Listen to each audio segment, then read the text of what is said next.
У пятніцу разглядаем справу цярпення, справу дапамогі, справу як падтрымліваць старэйшых людзей. І ведаю, што ксёндз Александр Фаміных таксама праз некалькі гадоў, быць можа, прыходзіў туды менавіта да гэтых хворых дапамагаць.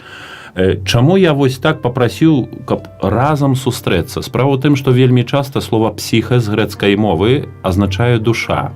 І з аднаго боку псіхолагі дапамагаюць душы, а з другого боку святар таксама дапамагае душы. І вось у мяне заўсёды цікавіла, якое супрацоўніцтва, як, чаму, і менавіта чы гэта патрэбна. Ці патрэбны святар у такой дзейнасці, як вашая дзейнасць? Быць можа, спачатку я папрашу па чарзе нашых гасцей адказаць, а пазней папрашу таксама айца Александра адказаць на гэтае пытанне.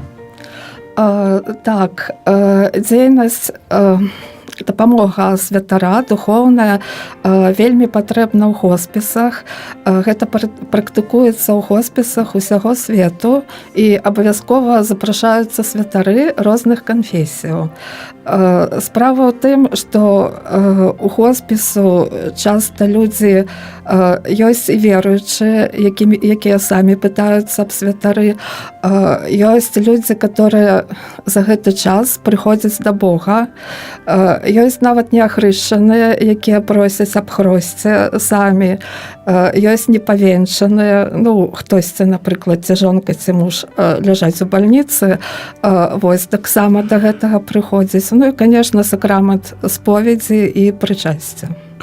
Я усміхаюся, бо мне згадаўся такі момант, калі жонка мяне паклікала да хворага чалавека, ён па сутнасці быў без прытомнасці і кажа: так, отец, хуценька венчайце, пакуль ён не прыйшоў у сябе.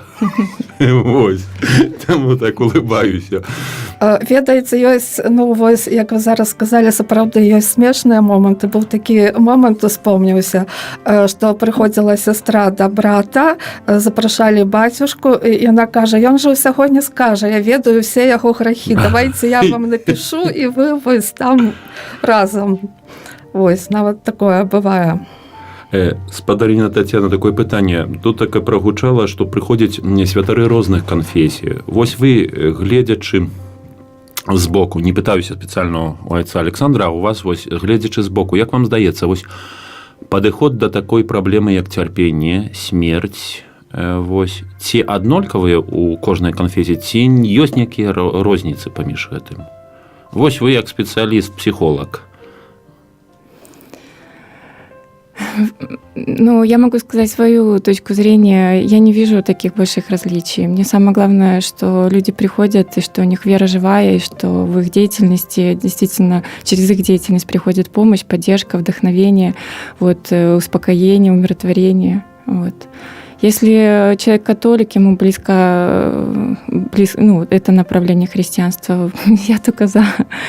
Если православие, конечно, это счастье, что ему пользу приносит. Но если это просто даже беседа без священника, если это даже если соседу помощь оказывает, его это поддерживает, вдохновляет, я всеми руками только за.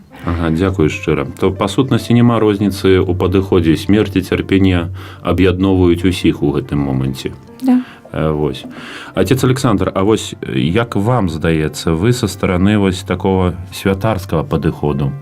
Вядома, што смерць і цярпенне – гэта найвялікшыя таямніцы, якіх мы дакранаемся ў сваім жыцці. І вы, па сутнасці, там, можа не сказаць, лапалі па сутнасці ўсё гэта, бо гэтага зашмат там. Я дакранаўся да этого нават людзі, калі я было такое, што один раз не поспел, трэба была, таксама была такая тяжкая справа у шпіталі, у 10-й в Чижовцы, 10-й хіба в Чижовцы. Патэлефанавала такая моя знаёмая, у неё была свекруха, вельмі в цяжкім стані, і трэба было там ехаць. А таксама трэба было в хоспіс ехаць, пані Марина все там працавала. Это так само жанчына была такая, так само в тяжком стані. Я поехал, 200, там, думаю, так, поеду до Чижовку, а потом И приезжаю так, ну, и лекар каже, что ну, 20 минут, там 10 хвилин тому дошла та пані ну, я помолився так пані до Пана Бога. Часто это было часто, особливо, коли їздив. Зараз якось коли нема психолога такого доброго там на Стахановской, там я вельми часто їздив, часто зустрікався з такими припадками, що ось.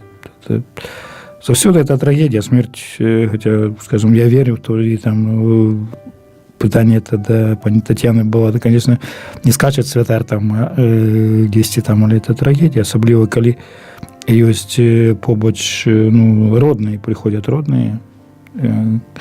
Так само розные были такие ось здарэнні, калі былі людзі веруючыя, якія не прынимали, видно было, что ну, так, трагедии принимали, так, скажем, это веруют, что они были люди такие неверующие. Хотя было так, что той человек, какой отошел, было так часто, что сам просил типа не Марину, типа не Юля там была в этом. Тут так само, вот, где зараз працует пані Марина, пані Тетяна, сами люди просили, как приехал святар. Человек лежал в коме, прочинался и просил святара. Что тут розные бывают. Дякую шчыра. Я памятаю такі момант, калі мяне запрашалі у медицинский колледж з такой канферэнцыі, з лекцыі прачытаць будучым працаўнікам медыцыны лекцыю аб прыгатаванні чалавека да смерці. Вядома, што педагог у школе вучыць чалавека жыцця перш за ўсё. Пачынаючы ад не кажу цяпер настаўнік, але менавіта педагог. Вось, вы як псіхолагі, вы вучыце чалавека паміраць?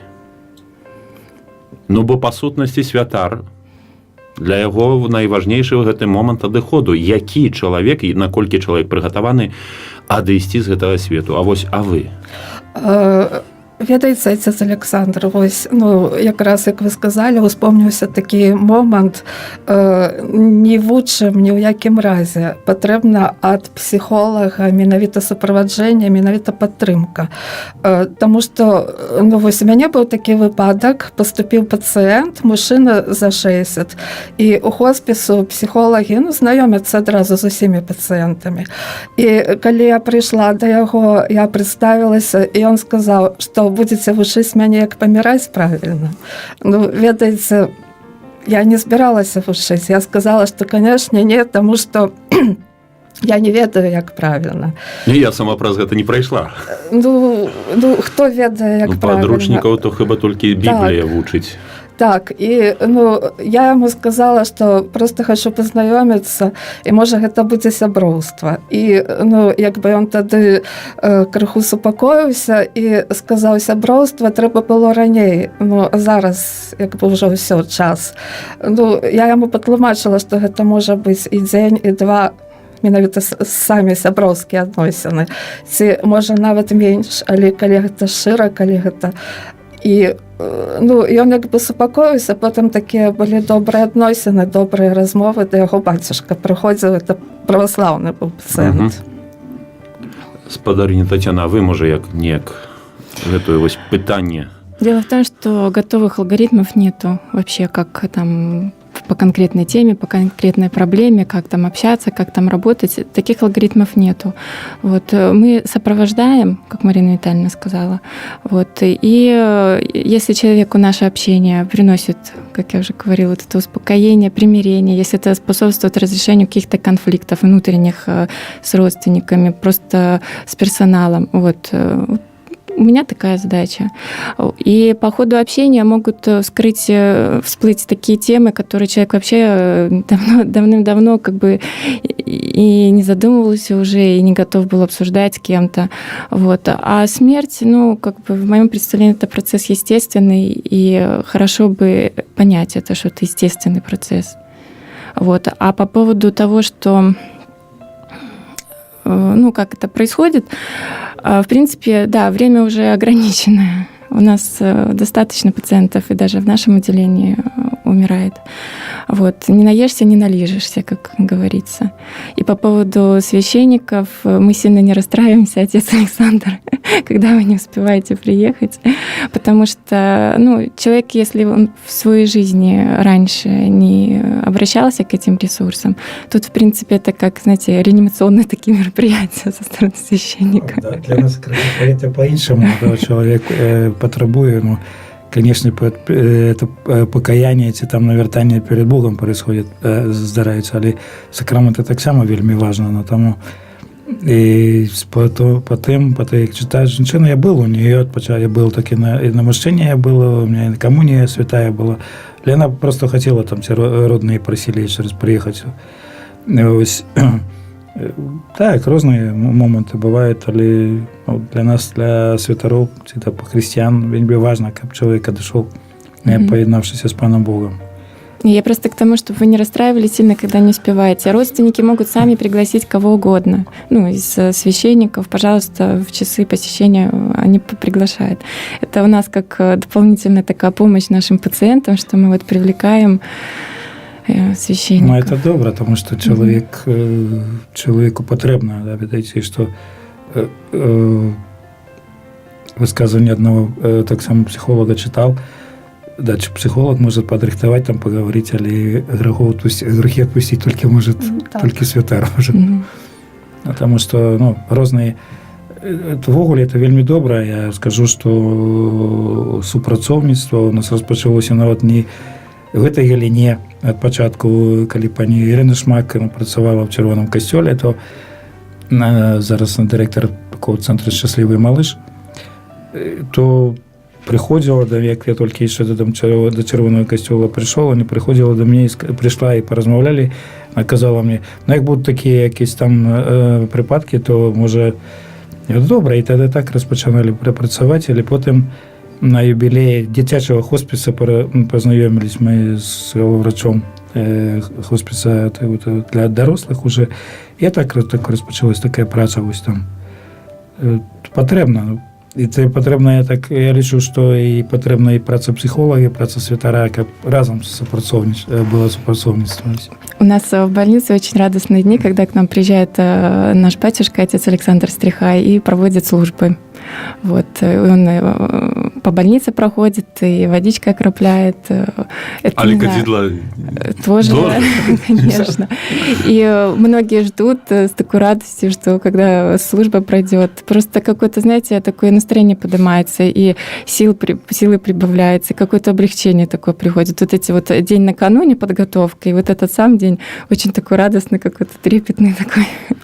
І, ведаеце, хацела вось дадаць, это цікава, ну, асаблівасць, напэўна, нашай краіны, што, ну, калі вось бацюшка прыходзіць, то і калі ёсць каталікі, калі ён робіць службу, яны таксама просяць на службу, і пратэстанты. І цікава, што наш пратэстант, ён кожны раз кажа, як толькі ксёндз прыйдзе да мяне, калі ласка яго, няхай зойдзе ксёндз да мяне. Так што, напэўна, мусульмане у нас тоже асаблівасць.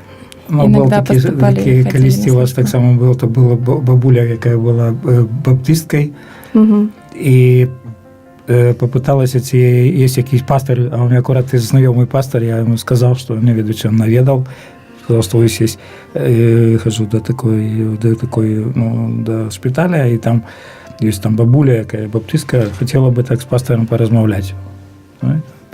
Я узгадываю толькі той момант, калі таксама праз 4 гады хадзіў да хворых па бальніцы, то, ведаеце, вельмі часта была такая сітуацыя, калі мяне запрашалі, вось, ну, папярэджваў, што перш за ўсё святар каталіцкі, і аднойчы мне бабуля кажа: «Ойченька, да мне ўсё роўна, я завтра перад Богом буду стаяць. Так мне ўсё роўно, хто тут перада мной стаіць. Я завтра перад створцам стану».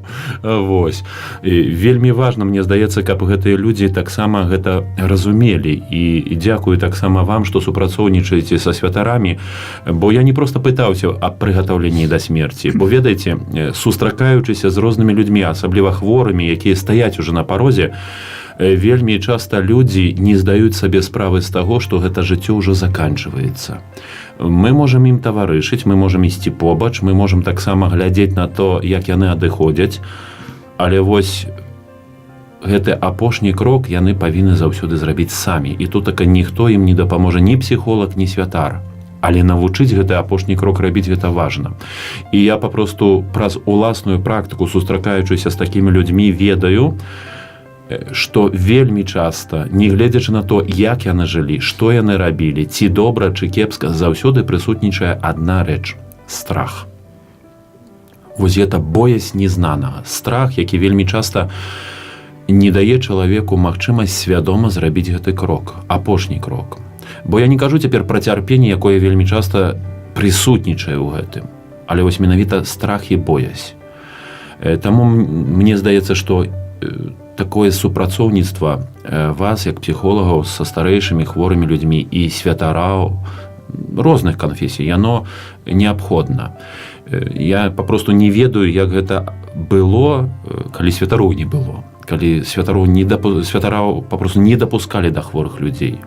Ну, бо у нас веруючыя людзі імкнуцца папросту вось гэта апошняе намашчэнне, альбо як гэта у праваславі таінства мірапамазання, елея памазання, так, елея памазання, сабораванне, елея памазання, так, вось як мага хутчэй заўсёды, каб гэты хворы чалавек атрымаў.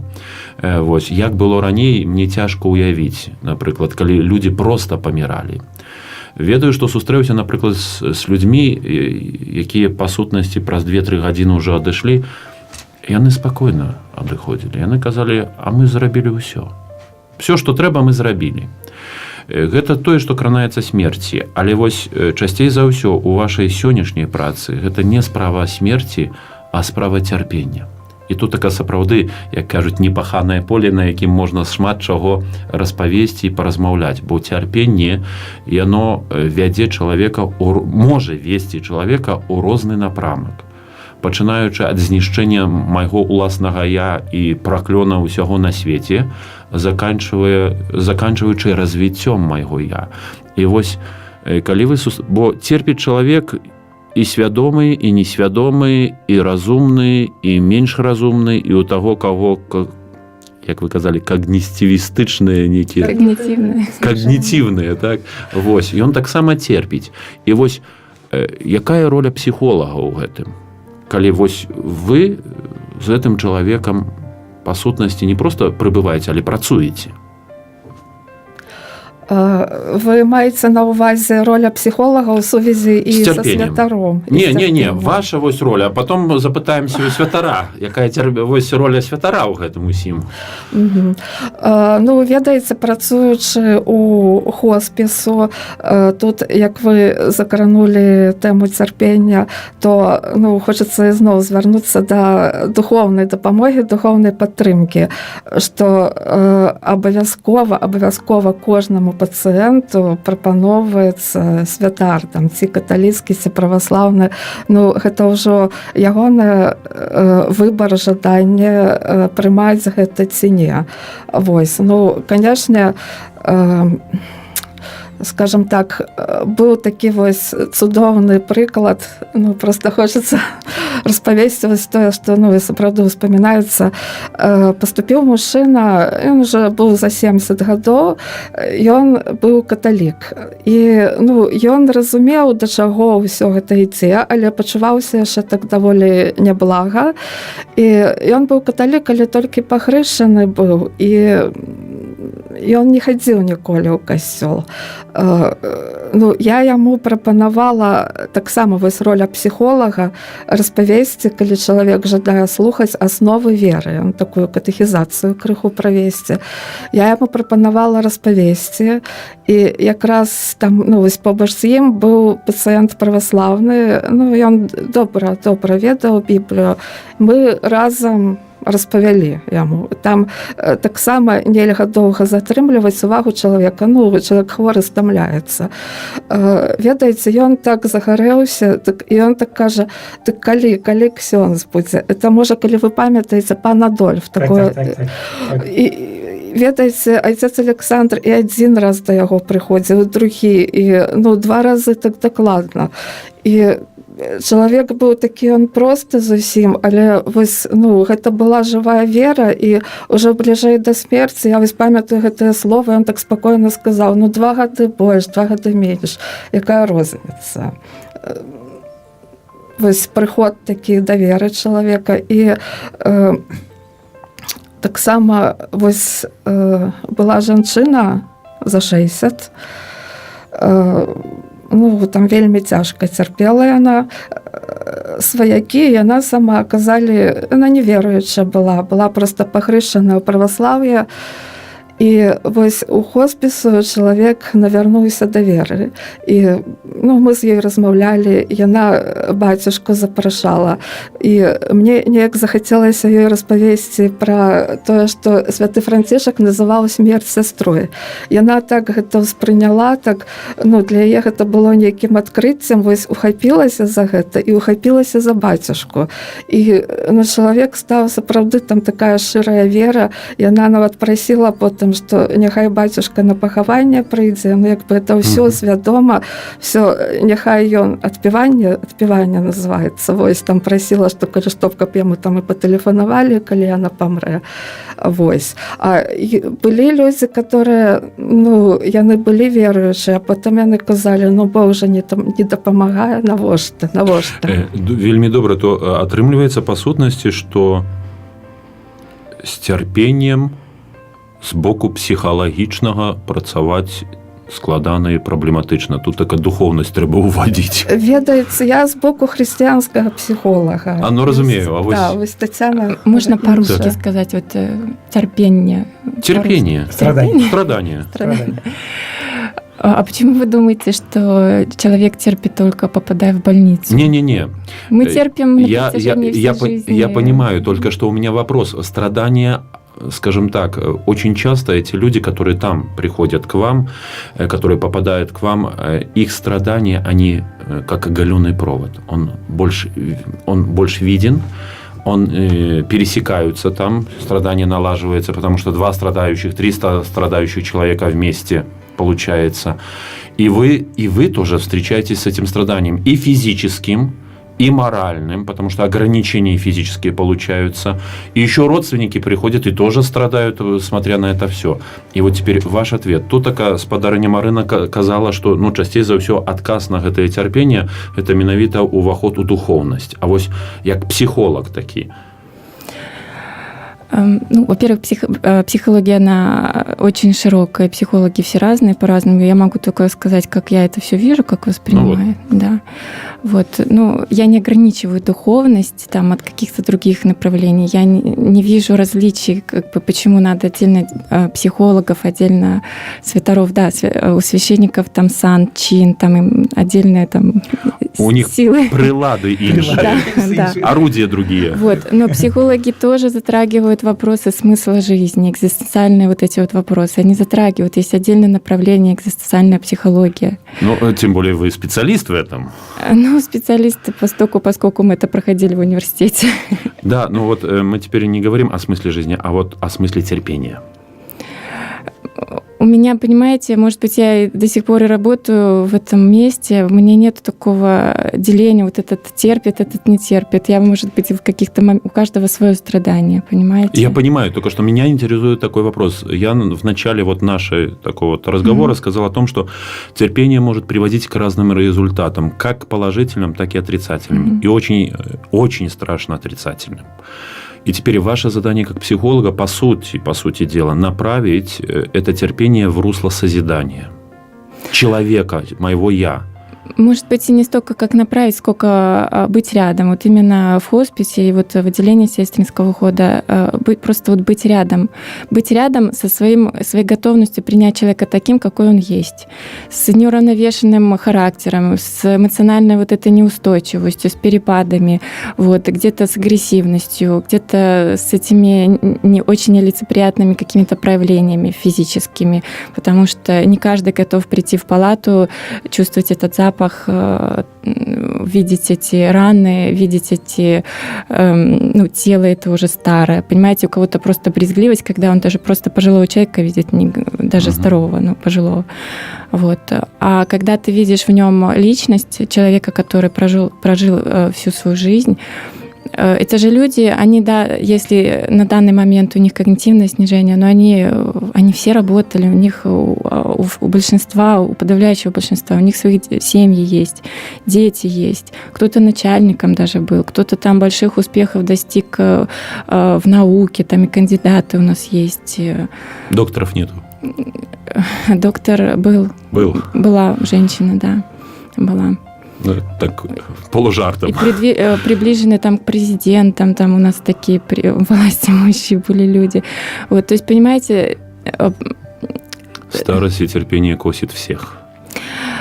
Тут вот в связи с темой, которую мы обсуждаем, мне вот очень, знаете, трогает такая тема, как вот эта ситуация болезни, страдания, как возможность человеку поменяться, возможность подвести какие-то итоги, изменить свой характер, примириться с родственниками, закончить какие-то вот дела, которые тянутся, так сказать, завершить гештальт эти. Вот. И если психолог в этом может поспособствовать, конечно, но мы не настаиваем на этом, у нас нет такой цели. И у меня конкретно просто одна цель — быть рядом.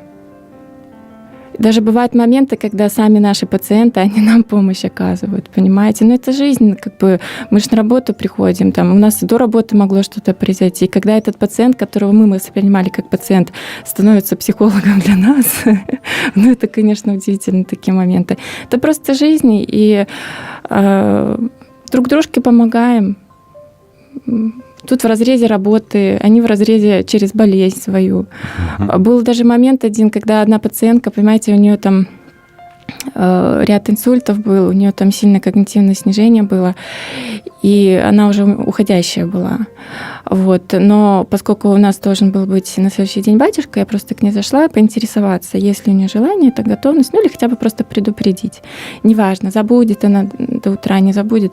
А у нее в этот момент наступило просветление. И у нас с ней настолько душевный получился разговор, что я после нее вышла окрыленная просто. Я не знаю, что произошло. Я вот не чувствовала веса тела. Я не знаю, я была такая настолько воодушевленная, в какое-то другое измерение попала.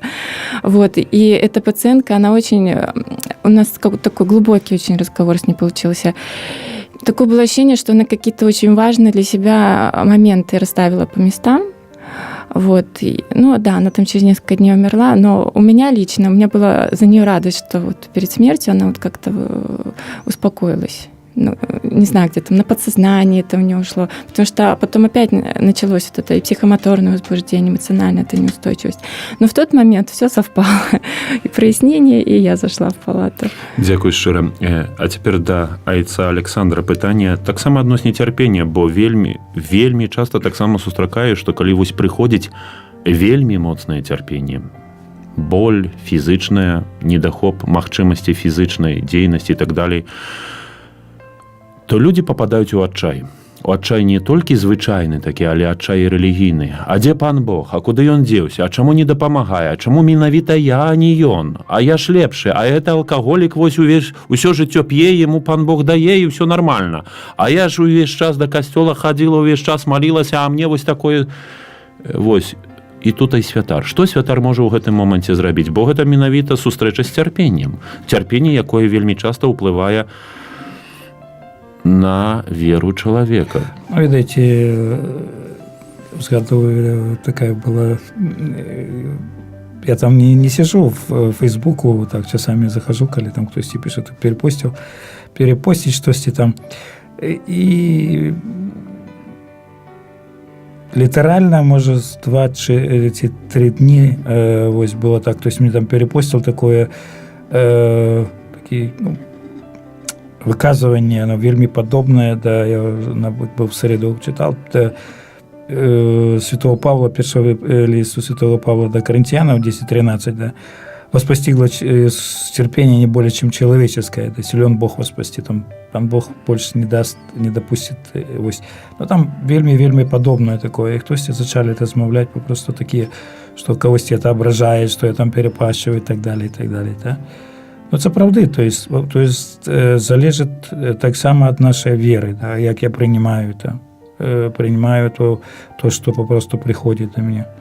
Можна бути, я завсёды адрозніваю чоловіка релігійного, чоловіка віруючого. Человек может религийный быть, он в костел каждый день может ходить, там, может читать эти молитвы там, от неведомо сколько, читать, не молиться, а читать, да? Ось. І тут попросту справді проявляється віра така, якщо чоловік справді віруючий і приймає це. Коли я верую, то я справді вірю в те, що Бог не допускає більше того, що я можу знести, да? Там, ну, вот это терпение, боль, этот, я сустракався і коли, скажімо, і в хосписі на Стахановській, навіть зараз, як був в шпиталі, сустракався, сам 9 днів лежав в шпиталі, сустракався побочно, ложку лежав чоловік, який, ну, було вельми моцне терпіння, і там молився за його, прийшли лікарі, питався, він казав мені, о, люди віруючі, люди щасливі. Я кажу, ну, ви так само можете повірити, прийняти це. Помолився за його, але потім питаюся, ну, як справа, дренно все. Ну, і так, скажімо, чоловік навіть на який входить в костюм, може так собі, а і так все дренно. Ось, а то, що ойче сказали, чому той, тут алкоголік якийсь, там пан Бог дає, мені не дає. Є така, попросту, грех супротив Духа Святого, зайздрість у духовних дарах. Да, зайздрість у духовних дарах, там, то, що я зайздрощу, хто пан Бог комусь дав, а комусь не дав. Ну, треба це приймати так. Ну, то справді потрібна жива віра. Ну, і роль, я собі міркую так, що роль святарака перевести до этого, просто витлумачити чоловіку. Ну, добре, але ось коли ви зустрікаєтеся з родними, і родні у гэтым моменце маюць гэтую сустрэчу з цярпеннем чалавека, і чалавек, ну, пад уплывам гэтага цярпення змяняецца, ягоная вера змяняецца, ягоная прэтэнзія да ўсіх. Нават, мне здаецца, што і псіхолагі таксама вельмі часта сустракаюцца, ну, так, калі так. Чалавек, будучы ў цярпенні, мае прэтэнзіі да ўсіх і да ўсяго. Вось. Так, ёсць такое, так. Вы-то здоровыя, а што ж вы мяне можаце паняць, калі я хворы? А ведаеце, што я і вось, і што гэтым родным параіць? Я кажу, попросту, я маю досвід такий досвід хвороби сам. Попросту у меня в 90, не в 90, тільки было в 80-м году, я працювали мы в неделю, я працював на будовлі, шли мы, шел я домов, вертался и ударился головой, у меня было сотрясение мозга. И такие вельми моцные боли были, страшные боли. Я амаль на стену не лез. Такие, я ведаю, что такое боль. Но... Альпинист. Ось, я просто переживал, такие боли переживал. Но потом, дякую пану Богу, и про леки, и про хлебозмена. Ну, вот такие, тут и месяц жихарства, и про молитву пан Бог, ну, оздоровил меня. Зараз у меня нема такого там, ну, приходит якісь там почуття, але такого болю немає. Я ведаю, що таке вельми моцний боль, це правда. Ну, я делюсь, тоді я з людьми делюся таким, я делюся тим, що я сам пережив колись. У мене було варикозне розширення вени, як не ведаю, як по-білоруську буде. Ось, то саме було такі болі, що я не мог стояти навіть. Ну, так само до лікаря і молився, і пан Бог там. И ведаю, что такое боль попросту сам, что такое хвороба, что такое боль. Ну, тогда я с человеком делюсь, и там, то можно попросту с допомогой Божией можно это перенести. А ось у меня пытанне тады да наших псіхолагаў. А што бы яны параілі родным, блізкім, калі вось яны сустракаюцца з такой абсалютнай негацыяй хворага, церпячага чалавека? Ну, ведаеце, вось маё меркаванне, тут вельмі важна часта, ну, нават і родным людзям быць выслуханымі. Вось для чаго роля псіхолага. Ксёнз там ці бацюшка, ён у любым выпадку столькі часу не можа ўдзяліць. І вельмі часта, калі чалавек выслуханы, і калі, напрыклад, там, ну, самыя такія моцныя цярпенні, самыя безнадзейныя сітуацыі, калі мы шукаем станоўчае нешта, таму што, ну, часта ў такіх выпадках, вось, ўсё дрэнна, хаця Ну так, а што родным у гэтым выпадку рабіць? што родным рабіць? Ну вось, церпячы, лежачы чалавек у хаце, который працаваў усё жыццё, ўсё было добра, захварэў, і цяпер абсалютная негацыя пачалася. Гэта недобра, гэта кепска, вы ўвогуле ніхто, нішто і так далей. Это отрицание, это период отрицания этой болезни своей, в которую он попал. И Ведаеце, это пройдет. А, это праходзіць. А родным што? Родным паводзіць сабе З просто паніманнем. натуральна, таму што Не дуры мне галавы, ляжы і лячыся. Посочувствовать, можно Отец подыграть, Александр. можно, да, вот. Галоўнае, разумеецца, тут таксама галоўнае выслухаць. Часта вось такі чалавек, церпячы, паміраючы, ён хоча сказаць нешта важнае. Тут яшчэ такі момант, можа, такі характэрны вельмі для нашай краіны. Я ў хоспісу з гэтым шмат сутыкалася. Вось, все, чалавек захварэў, на металалом мяне здаць, на макулатуру, трэба працаваць, а зараз мяне трэба ўсё выкінуць. І чалавек адчувае сябе абузай літаральна для ўсіх. Вось, і як бы вельмі важна, напрыклад, ну, там мы, як это ў хоспісу было, і пацыентам тлумачым, што сваякі любяць іх, это бачна, яны прыходзяць, яны праяўляюць клопат. Вось, і тое ж самае там кажам сваякам, таму што гэта сапраўды часта бачна, што церпячы чалавек, ён за іх хвалюецца, што вось над ім як бы тут усе сабраліся. Гэта тады, калі ён з'яўляецца абузай таким цяжарам для чалавек адчувае сябе абузай, гэта вельмі цяжарам, часта, так. А часта, ну як Тацяна правильно сказала, чалавек праходзіць пэўны этап, это все натуральна, там можа быць і гнеў, можа быць, ну, што усе здаровыя, яны мяне не разумеюць. Вось, ну гэта чалавек мусіць пра гэта прайсці. Для гэтага псіхолог, што ён там, ну, павінен. Ну гэта звычайны чалавек, а як быць, ну, который терпіць, а як быць родным? Вось ёсць нейкія канкрэтныя, так скажем, рэцэпты для родных. Што ім рабіць? Ведаеце, для ўсіх па-рознаму. Вось для чаго як бы існуе хоспіс. І ўрачы, псіхолагі кажуць, каб родныя адпачылі, таму што вельмі часта, ну, пэўна, і айцец Александр бачыў, прыходзяць тыя родныя, яны нашмат горш выглядаюць. Псіхічна адчуваюць сябе шмат горш. Калі ўвесь час этот хворы знаходзіцца ў хаце, ў дому, і патрэбна хоспісы, ну, паліатыўная медыцына, она для таго і ёсць, каб сапраўды, да, ну, як бы годна чалавека падрыхтаваць, не то, што не, ну, паліатыўная медыцына кажа там, што она не для таго, каб чалавека был здоровы, але каб чалавека падрыхтаваць, каб он, скажем, облегчить состояние, облегчить гэты стан, і таксама па мере магчымасці, таксама даць родным этот адпачынак, таму што калі лежит чалавек у хаціца ўвесь час, я папросту мам досведы, як святар, даязджаючы, напрыклад, ці да хоспіса, чи там, ну, да, вот, на парафіі, па дамах, дзесьці, калі чалавек лежит, то бачыш, калі, ну, людзі па-рознаму, да, людзі, ну, змучаныя тым, што чалавек трэба сюды штосьці там вначы працынаецца і так далее. А тут ёсць, ну, персаналы, так сапраўды. Па сутнасці я пачуў так. Цярплівасць трэба мець да хворага, так. Гэта пройдзе. А калі не пройдзе, аддаць у хоспіс альбо ў аддзяленне. Не аддаць, ведаеце, айцец Александр. Я пра што... Можа не аддаць, але перасунуць яго, бо я ўзмучаны. Можна два слова сказаць. Нельга там так казаць, што перасунуць. Няма, вось я працую 4-й год, няма такога, я не магу так сказаць, вось ёсць такая схема, трэба так і так.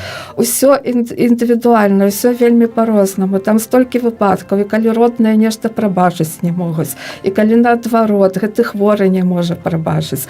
І калі гэта вырашаецца, то, ну, чалавек, скажем так, спакойна адыходзіць. І той, хто за ім ухажвае, ён таксама спакойны. Інакш кажучы, такая агульны рэцэпт для ўсіх, як маеце праблемы, звяртаецеся да псіхолага. Канешне.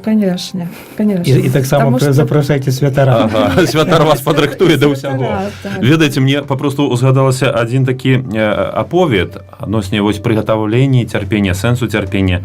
Калі адзін з рабінаў, вельмі пабожны чалавек, вельмі шмат працаваў вось на гміну жыдоўскую дзеля таго, каб павялічваць гэтую духоўнасць, вельмі актыўны быў, і ў нейкім моманце яго паралізавала. Вось. І ён папаў у такі стан абыякавасці і марудзення. Вось, марудзіў увесь час, і нічога не хацеў, вось, і ўсё было кепска. Вось, і да яго запрасілі таксама другога рабіна з суседняй гміны жыдоўскай. І вось гэты другі прыходзіць і кажа, што сталася?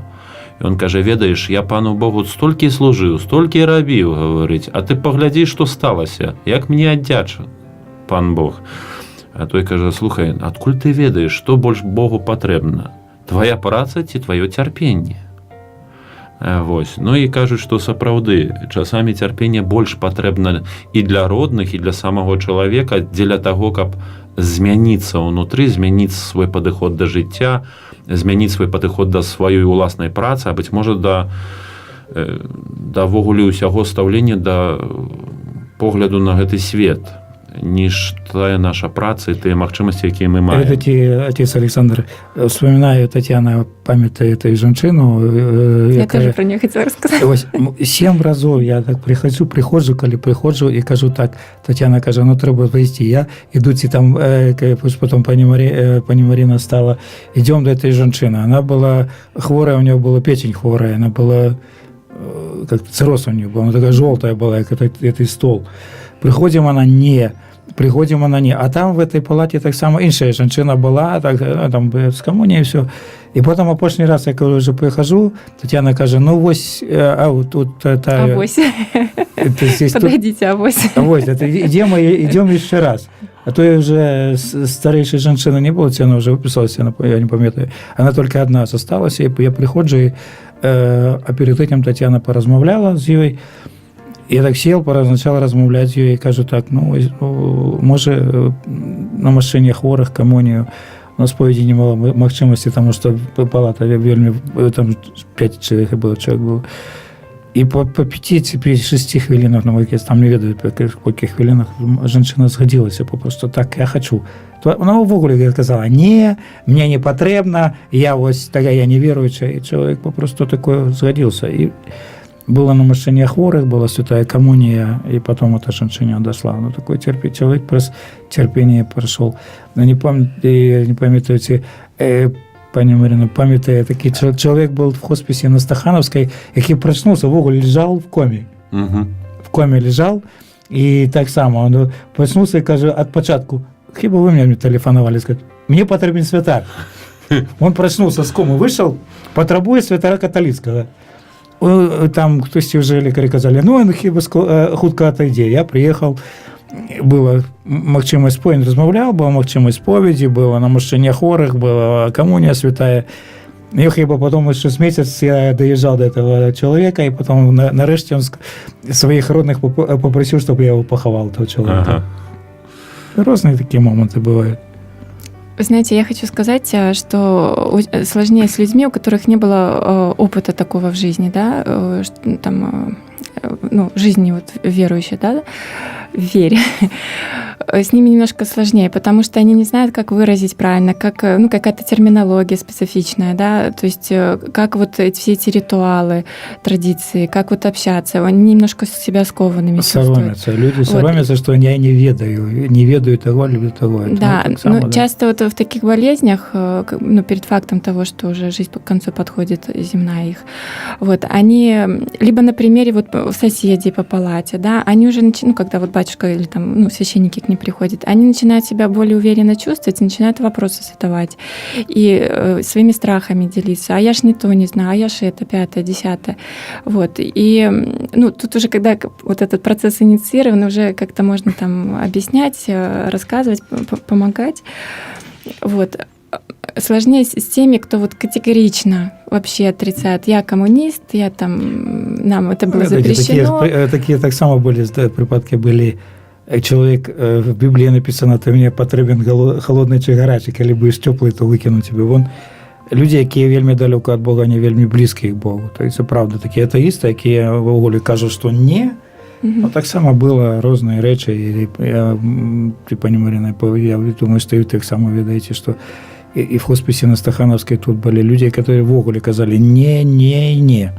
Вот так вот эта жанчына, а потом приходил момент, калі попросту, дзякуючы пану Богу, ці от ваші розмови там, да, і там чоловіка ви рихтуєте, там чоловік сам попросту... Час потрібний. Час, так, терпеливость. Тому роля психолога, я так думаю, що роля психолога вельми важна, да, як, скажімо, ну, чоловік, психолог християнський, це, звичайно, це добрий психолог, там, де добрий чоловік повинен бути, да, я веду, що Тетяна, вельми добре серце має просто такое чулое серце, я попросту ведаю, що вона чулое серце, я назирав, як вона там виходиться з хворими, які там лежать, да, там в этом відділі сестринського уходу. Це вельми добре, терпеливість, да, терпеливість, з такою попросту розмовляти з людьми. И психолог так сам может подрихтовать до того, как пришел святар и уделил сакраментов, да, сакраменты, и поразмовлял с человеком. Вот я думаю, что вельми часто так бывало так, что человек, який скаже ні, але я приходжу, наприклад, ось в хоспіс, і пані Марина каже, ось там лежить чоловік, але він не хоче, но ви зайдете до його. Не треба примушати. Ну так. І він не хоче. Приходиш так, помолишся до його. Я кажу там, ці хотіли б посповідатися. Не хочу, я там ще не говорю. Ну, мені здається, що святар, коли уваходить до хворого чоловіка помираючого, то гэты помираючий, глядячи на гэтага святара, а не занадто віруючий, практикуючий, не маючи контакта, глядіть на його так, ну, ёсць яго гэта каса ці няма. З касой ці без. І былі такія попросту прыклады, калі так кажу, ну, давайте так зробім. Я толькі помолюся за вас, руку на вас накладу, помолюся за вас, я нічого, ну, калі ви не хочаце не сповідатися сакраментов, руку на вас, помолюся за гэтага чалавека, приходжу якийсь час, там, телефоную пані Марину, що хтось новий прийшли до... Ну, я беру з собою сакрамент і обходжу тих людей, які вже є. Там, приходжу до цього чоловіка, знову, ні, там, ну, там помолюся. Як от з цією жінкою було, я тільки помолю. І потім, нарешті, часами, буває таке, що ні, але вельми часто таке, що я би хотів посповідатися ці сакрамент прийняти. Як кажуть, спроби треба до кінця підіймати, спробувати завсюди. Хворими людьми треба такої терпеливості в тому, що в захованні. Я скажу, что нельзя так себя поводить, когда человек там, на все такое, да, розные, так, вот, часами бывает, что кричат люди на святара, я не ведаю, как на психолога, на святара, кричат люди. И матерятся бывает. Да, там брыдкословие, не ведаю. Это не надо на личный счет кидают что-то, там, да, там, кинет, может, что. Утекали коли-небудь? Але треба бути таких людей вельми терпеливими бути. Ні, ну то, що я як святар утекав. Бо там і гаршки ляцелі, і ўсё ляцела ў мяне, калістіка ўвайшоў, а вось такія здарэнні ёсць у вас? Ну, матерились, да, но там было видно, что просто человек, он в себе, он в своей болезни. То есть можно принять на свой счет, как личностно, так как себя. Ну, ясно. Вот, ну, понимаешь, что человек в болезни находится, тут уже просто ищешь пути, там, может быть, слова какие-то подобрать, может быть, невербально как-то себя повести, может быть, действительно человека пока в покое оставить. Горшок обратно не пускали. Говорят, ну, персонал рассказывала, что тарелки летали с едой, да. И памперсы летали, кажется. Да. Вот, я, знаете, что вот хотела... Тема очень такая обширная, ну, и сложно еще вот кратко так сказать, вот глубину эту... На жаль, треба, бо у нас 2 хвилины засталося. Просто я к чему хочу сказать, что есть такая фраза, что где-то в кроне зреет плод. Да. Вот, и очень радостно, когда этот плод созреет, и он вкусный. И вот, дай Боже, каб кием не збивали їх раней. Да. Каб он сам упал. Так. Дякую щиро вам, дорогие мои гости, спадарня Марина, спадарня Тетяна, отец Александр. И маю надею, что наши разважания, наши сустрэчы далей таксама будуць працягвацца, і што не толькі вось отец Александр, не толькі валанцёры, а таксама, быць можа, хтосьці з медперсонала таксама захоча прыйсці, падзяліцца з намі, бо, ведаеце, дзеянне псіхолага – гэта адно, дзеянне святара другое, а таксама вельмі важна, каб медперсонал, які таксама забяспечвае вот з пункту медычнага таксама падзяліўся гэтым сваім дзеяннем. Дзякуй вам шчыра, похвалены Ісус Христос. На веки До побачення. вечные. До свидания. Радіо Марія на одній хвилі з Богом.